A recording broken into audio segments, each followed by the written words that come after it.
So, you've probably heard of the book Rich Dad, Poor Dad. It's one of those personal finance books that really shakes things up because it pretty much attacks everything we were ever taught about money. We're going to break down the 6 core lessons that make this book so incredibly powerful. Have you ever looked around and wondered why the rich just seem to get richer while so many of us feel like we're just running in place? If you've ever felt that frustration, you work hard, you pay your bills, and then poof, the money's gone. Well, the ideas we're about to cover might just flip a switch for you. The whole book is built around this simple but brilliant story from the author Robert Kiyosaki's childhood. He had 2 father figures in his life, and they taught him about money in completely opposite ways. And that contrast, that's the secret sauce to understanding everything that comes next. Okay, so on one hand, you've got his poor dad. That was his actual father. A really smart guy, a school principal, who preached the classic advice: get good grades, find a safe, secure job, and climb the ladder. And then there was his rich dad, his best friend's father. This guy was a high school dropout who ended up becoming a super successful entrepreneur. Their philosophies were night and day, and that's where our lessons really begin.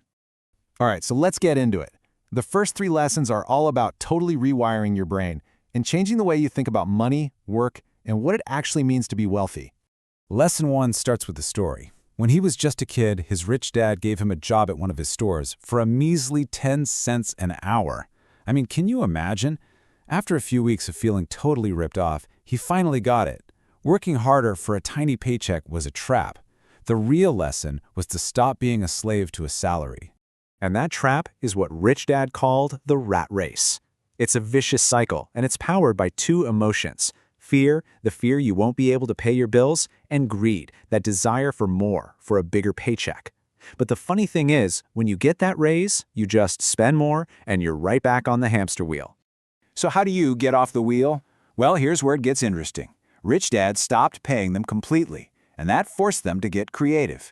They saw the store was throwing out old comic books, so they grabbed them, set up a little library in a basement, and started charging other kids to come in and read. And just like that, money started flowing in, even when they weren't physically there working.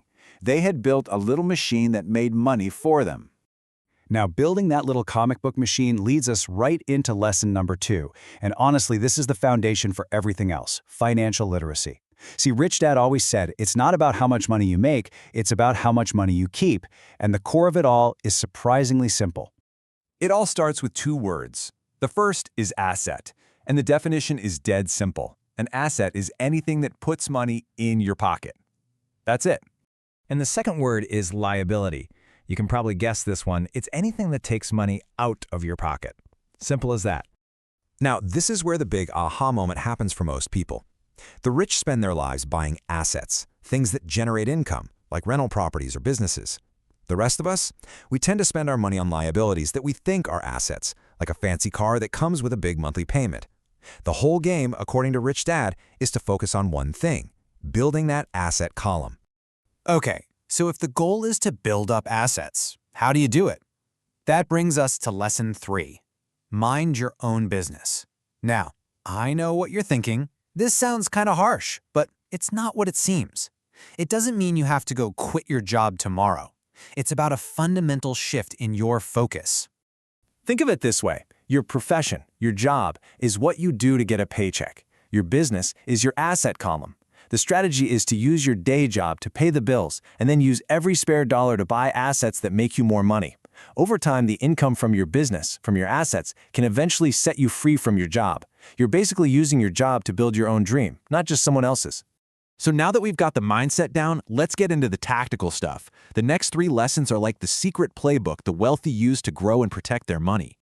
Lesson 4 is all about taxes. I know, fun topic, right? But this is huge.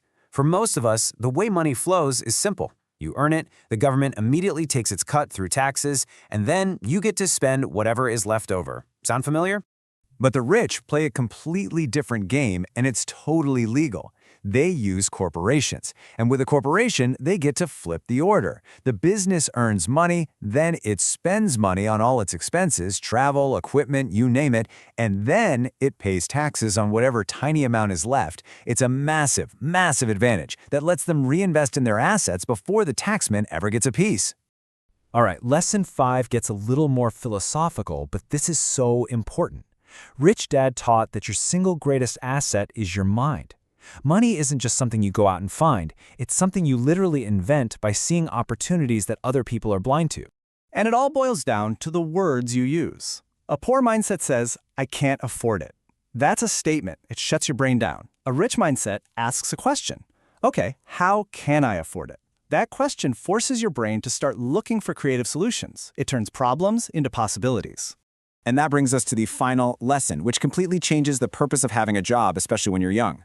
The point isn't just to earn a paycheck. The point is to learn skills, valuable skills that will help you build your asset column down the road. See, Rich Dad warned against becoming too specialized. A brain surgeon might be a genius at surgery but know absolutely nothing about investing. He said it's better to learn a little about a lot, especially skills like sales, marketing, and leadership. The ability to sell an idea, manage money, and lead a team is way more valuable in the long run than just having a high salary in one narrow field. Whew, okay, that was a lot. So after running through all 6 of these lessons, what's the big takeaway here? How do you actually put this stuff into practice and start carving out your own path to freedom? When you lay it all out, it's pretty clear, right? It's a whole different way of operating. You make money work for you, you'll learn the language of money, you obsess over your asset column, you use the system to your advantage, you create your own opportunities, and you never, ever stop learning. You know, at the end of the day, the ideas in this book are actually very simple. The real trick isn't understanding them. The hard part is actually doing something about it. So I guess the only question left is, what's your first move going to be?